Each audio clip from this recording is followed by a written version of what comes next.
Chapter 2, Old Couple. The Two Steves. While a student in McCallum's class, Job became friends with a graduate who was the teacher's all-time favorite and a school legend for his wizardry in the class, Stephen Wozniak, whose younger brother had been on a swim team. Jobs was almost 5 years older than Jobs and far more knowledgeable about electronics. But emotionally and socially, he was still a high school geek. Like Jobs, Wozniak learned a lot at his father's knee, but their lessons were different. All Job was a high school dropout when fixing up cars, knew how to turn a tidy profit by striking the eight right deal on parts. Francis Wozniak, known as Jerry, was a brilliant engineering graduate from Caltech, where he had quarterbacked the football team, who became a rocket scientist at Lockheed. He exalted engineering and looked down on those in business, marketing, and sales. I remember him telling me that engineering was the highest level of importance he could reach in the world. Steve Wozniak later recalled it takes society to a new level. One of Steve Wozniak's first memories was going to his father's workplace on a weekend and being shown electronic parts with his dad putting them on a table with me, so I got to play with them. He watched with fascination as his father tried to get a wave online on a video screen to stay flat so he could show that one of his circuit designs was working properly. I could see that whatever my dad was doing, it was important and good was, as he was known even then would ask about the resistors and transistors lying around the house, and his father would pull out a blackboard to illustrate what they did. He would explain what a resistor was by going all the way back to atoms and electrons. Explain how resistors worked when I was in second grade, not by equations but by having me picture it. Was father taught him something else that became ingrained in his childlike, socially awkward personality: never lie. My dad believed in honesty, extreme honesty. It's the biggest thing he taught me, and never lie even to this day. The only partial exception was in the service of a good practical joke. In addition, he imbued his son with an aversion to extreme ambition, which said was apart from Jobs at an Apple product launch event in 2010. 40 years after they met was reflected on their differences. My father told me, "You always want to be in the middle." He said, "I didn't want to be up with the high level people like Steve. My dad was an engineer and that's what I wanted to be. I was way too shy ever to be a business leader like Steve." By fourth grade, Wozniak became, as he put it, one of the electronics kids. He had an easier time making eye contact with a transistor than with a girl, and he had developed the chunky and stooped look of a guy who spends most of his time hunched over circuit boards. At the same age, when Jobs was puzzling over a carbon microphone that his dad couldn't explain, Wozniak was using transistor to build an intercom system featuring amplifiers, relays, lights, and buzzers that connected the kids' bedrooms of 6 houses in the neighborhood. And at an age when Jobs was building Heathkits, Wozniak was assembling a transmitter and receiver from Helicopters, the most sophisticated radios available. Woz spent a lot of time at home reading his father's electronics journals, and he became enthralled by stories about new computers such as the Power ENIAC. Because Boolean algebra came naturally to him, he marveled at how simple rather than complex the computers were. In 8th grade, he built a calculator that included 100 transistors, 200 diodes, and 200 resistors on 10 circuit boards. It won top prize in a local contest run by the Air Force, even though the competitors included students through 12th grade. Was became more of a loner when the boys his age began going out with girls and partying and endeavors that he found far more complex than designing circuits. Where before I was popular and riding bikes and everything, suddenly I was so socially shut out, he called. It seemed like nobody spoke to me for the longest time. He found an outlet by playing juvenile pranks. In 12th grade, he built an electronic metronome, one of those tick tick tick devices that keep time in music class, and realized it sounded like a bomb. So he took the labels of some big batteries, taped them together, and put it in a school locker. He rigged it to start ticking faster when the locker opened. Faster when the locker Speaking fast when the locker opened. Later that day, he got called to the principal office. He thought it was because he had won. But again, the school stopped Ratna. Instead, he was confronted by the police. The principal had been summoned when the device was found. Bravely ran into the pole, touching it to his chest, and pulled the wires off. Was tried and failed to suppress his laughter. He actually got sent to the juvenile detention center where he has spent the night. It was a memorable experience. He taught the other prisoners how to disconnect the wires leading to the ceiling fans and connect them to the bars, so people got shocked when touching them. Getting shocked was a badge of honor for Boss. He prided himself on being a hardware engineer, which meant that random shocks were routine. He once devised a roulette game that football put their thumb in a slot where the ball landed. One would get shocked. Hardware guys will play this game, but software guys are too chicken, he noted. During his senior year, he got a part-time job at Silavania and had the chance to work on a computer for the first time. He learned Fortran on a book and read the manuals for most of the systems of the day, starting with the digital equipment, PDF 8. Then he studied the specs for the latest microchips, and tried to redesign the computers using these newer parts. The challenge he set himself was to replicate the design using the fewest components possible. Each night he would try to improve his drawing from the night before. By the end of his senior year, he had become a master. I was now designing computers with half the number of chips the actual company had in their own design, but only on paper. He never told his friends. After all, most 17-year-olds were getting their kicks in other ways. On Thanksgiving weekend of his senior year, Wozniak visited the University of Colorado. It was closed for the holiday. He found an engineering student who took him on a tour of the labs. He begged his father to let him go there, even though the out-of-state tuition was more than the family could easily afford. Mr. Cattell, he would be allowed to go for 1 year, but then he would transfer to De Anza Community College back home. After arriving at Colorado in the fall of 1969, he spent so much time playing pranks such as producing reams of printouts saying "fuck Nixon" that he played a couple of his code and was put on probation. In addition, he created a program to calculate Fibonacci numbers that burned up so much computer time. The university threatened to bill him for the cost, so he readily lived up to his bargain with his parents and transferred to De Anza.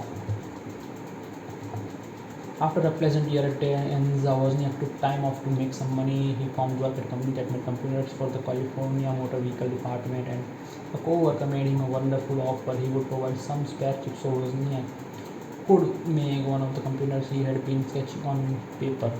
Wozniak decided to use a few chips as possible, both as his personal challenge and because he did not want to take advantage of his colleagues' largesse. Much of the work was done in the garage of a friend just around the corner. Bill Fernandez, who was still at Homestead High. To lubricate their efforts, they drank large amount of cracked cream soda, riding their bikes to the Sunnyvale Safeway to return the bottles, collect the deposits, and buy more.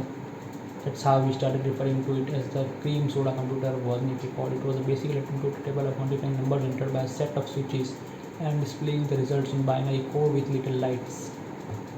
When it was finished, Fernandez told Wozniak there was someone at Homestead High you should meet. His name is Steve. He likes to do pranks like you do, and he's also into building electronics like you are.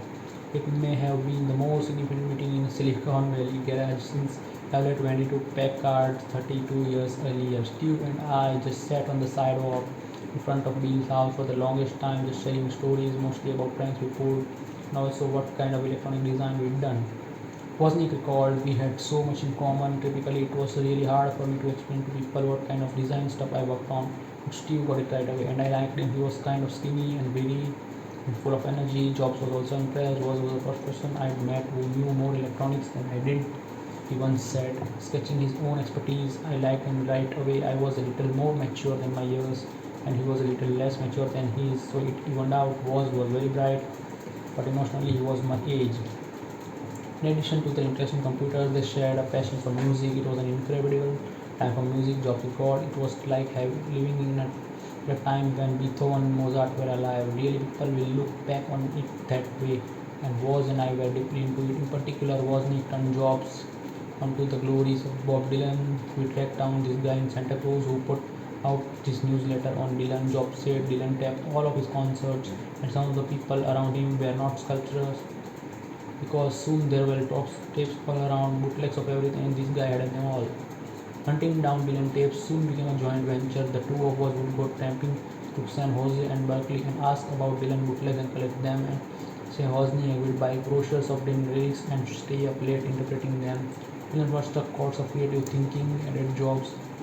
I had more than 100 hours, including every concert on the 65 and 66 tour. The one where Dylan went electric, both of them bought high-end PF reel-to-reel tape decks. I would use mine at a low speed to record a mini concert and one tape and said Wozniak. Jobs matched this obsession. Instead of big speakers, I bought a pair of awesome headphones and would just lie in my bed and listen to that stuff for hours. Jobs had formed a club at Homestead High to put on music and light shows and also play pranks. They once glued a gold painted toilet seat onto a flower planter. It was called the Buck Fry Club, a play on the name of the principal. Even though they had already graduated, Wozniak and his friend Alan Baum joined forces with Jobs at the end of this junior year to produce a farewell gesture for the departing seniors. Showing off the Homestead campus 4 decades later, Job paused at the scene of the escapade and pointed, "See that balcony? That's where we did the banner prank that sealed our friendship." On a big bedsheet bomb had tie-dyed with the school's green and white colors. They painted a huge hand flipping the middle finger salute. Tom's nice Jewish mother helped him draw it and showed them how to do the shading and shadows to make it look more real. "I know what that is," she snickered. They devised. They devised a system of ropes and pulleys so that it could be dramatically lowered as the graduating class marched past the balcony, and they signed it Swap Job. The initials of Wozniak and Baum combined with parts of Job's name. The prank became part of school lore and got Job suspended one more time. Another prank involved a pocket device Wozniak built that could emit TV signals. He would take it into a room where a group of people were watching TV, such as in a dorm, and secretly press the button so that the screen would get fuzzy with static. When someone got up and wake up the set, Wozniak would let go of the button and picture would clear up. Once he had the unsuspecting viewers hopping up and down at his wheel, he would make things harder. He would keep the picture fuzzy until someone touched the antenna. Eventually, he would make people think they had to hold the antenna while standing on one foot or touching the top of the set. Years later, at a keynote presentation where he was having his own trouble getting a video to work, Jobs walked from his script and recounted the fun they had with the device. Woz would have it in his pocket and we go into a dorm where a bunch of folks would be like watching Star Trek, and he'd screw up the TV and someone would go up to fix it. And just as they had the foot off the ground, he would turn it back on. And as they put their foot back on the ground, he'd screw it up again. Contorting himself into a pretzel on stage, Jobs contributed to great laughter, and within 5 minutes, you would have someone like this. Blue Box, the ultimate combination of pranks and electronics, and the escapade that had to create Apple, was launched one Sunday afternoon when Wozniak read an article in Esquire that his mother had left for him on the kitchen table. It was September 17, 1971, and he was about to drive off the next day to Berkeley, his third college. The story, Rondos and Secrets of the Little Blue Box, described how hackers and phone phreakers had found ways to make long-distance calls for free by replicating the tones that routed signals on the AT&T network. Halfway through the article, I had to call my best friend Steve Jobs and read parts of his long article to him. Wozniak recalled he knew that Jobs, that beginning his senior year, was one of the few people who would share this excitement. A hero of the piece was John Rapper, hacker known as Captain Church, because he had discovered that the sound emitted by the toy whistle that came with the breakfast cereal was the same 2600 Hz tone used by the phone network's call routing switches. It would fool the system into allowing a long distance call to go through without extra charges. The article revealed that other tones that sought to route calls could be found in an issue of the Bell System Technical Journal, which AT&T immediately began asking libraries to pull from their shelves. As soon as Jobs got the call from Wozniak that Sunday afternoon, he knew they would have to get their hands on their technical journey right away. Ross picked me up a few minutes later and we went to the library at SLAC, the Stanford Linear Accelerator Center, to see if we would find it. Jobs recounted. It was Sunday and the library was closed, but they knew how to get in through a door that was really locked. I remember that we were furiously digging through the stacks, and it was Ross who finally found the journal with all the frequencies. It was like holy shit, and we opened it, and there it was. We kept saying to ourselves, "It's real, holy shit, it's real." It was all laid out, the tones, the frequency. Wozniak went to Sunnyvale Electronics before it closed that evening and brought the parts to make an analog tone generator. Jobs had built a frequency counter when he was part of the HP Explorer Club, and they used it to calibrate the desired tones with a dial. They could replicate and tape record the sound specified in the article. By midnight, they were ready to test it. Unfortunately, the oscillators they used were not quite stable enough to replicate the right chirps to fool the phone company. We could see the instability using Steve's frequency counter. He called Wozniak and just couldn't make it work. I had to leave for Berkeley the next morning, and so we decided I would work on building a digital version once I got there. No one had ever created a digital one of a blue box, but was made for the challenge using diodes and transistors from Radio Shack, and with the help of a music student in his dorm who had perfect pitch, he got it built before Thanksgiving. I have never designed a circuit I was prouder of, he said. I still think it was incredible. One night, Wozniak drove from Berkeley to Jobs' house to try it. They attempted to call Wozniak's uncle in Los Angeles, but they got a wrong number. It didn't matter. Their device had worked. "Hi, we are calling you for free. We are calling you for free," Wozniak shouted. The person on the other end was confused and annoyed. Jobs tuned in. "We are calling from California with a blue box." This probably baffled the man even more since he was also in California. At first, the blue box was used for puns and pranks. Most daring of this was when they called the Vatican and the Wozniak generated to be Henry Kissinger wanting to speak to the Pope. "We are at the summit meeting in Moscow and we need to talk to the Pope," was intoned. He was told that it was 5:30 am and the Pope was sleeping. When he called back, he got a bishop who was supposed to serve as the translator, but they never actually got the Pope on the line. They realized that wasn't Henry Kissinger's job. Recalled, "We are at a public phone booth." It was then that they reached an important milestone, one that would establish a pattern in their partnerships. Jobs came up with the idea that the blue box could be more than merely a hobby. They could build and sell them. I got together the rest of the components like the casing and power supply and keypads and figured out how we would price it. Jobs said foreshadowing roles he would play when they founded Apple. The finished product was about the size of 2 decks of playing cards. The parts cost about $40 and Jobs decided they should sell it for $150. Following the lead of other phone freaks such as Captain Crunch, they gave themselves handles. Wozniak became Berkeley Blue. Jobs was off to bark. They took their device to polytoms and gave demonstration by attaching it to a phone and speaker. While the potential customers watched, they would call the Ritz in London or dial a Joker service in Australia. "We made 100 or so blue boxes and sold almost all of them," Jobs recalled. The fun and profits came to an end at a Sunnyvale pizza parlor. Jobs and Wozniak were about to drive up Berkeley with a blue box they had just finished making. Jobs needed money and was eager to sell, so he pitched the device to some guys at the next table. They were interested, so Jobs went to a phone booth and demonstrated it with a call to Chicago. The prospect said that they had to go to their car for money. So we walked out to the garage and I got the blue box in my hand and the guy gets in, reaches under the seat and pulls out a gun. Jobs recounted he had never been that close to a gun and he was terrified, so he's pointing the gun right at my stomach and he says, "Hand it over, brother." My mind raced. There was the car down here and I thought maybe I could slam it on the legs and we would run. But there was the hyperbole that he would shoot me. So I slowly handed to him very carefully. It was a weird sort of robbery. The guy who took the blue box actually gave Jobs a phone number and said he would try to pay for it if it worked. When Jobs later called the number, the guy said he couldn't figure out how to use it. So Jobs, in this malicious way, convinced the guy to meet him and Wozniak at a public place. But they ended up deciding not to have another encounter with the gunman, even on the off chance they could get them $150. The partnership paved the way for what would be a bigger adventure together. If it hadn't been for the blue boxes, they wouldn't have been an Apple.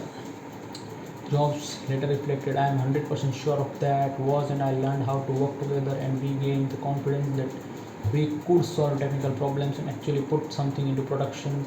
They had created a device with a little circuit board that could control billions of dollars worth of infrastructure.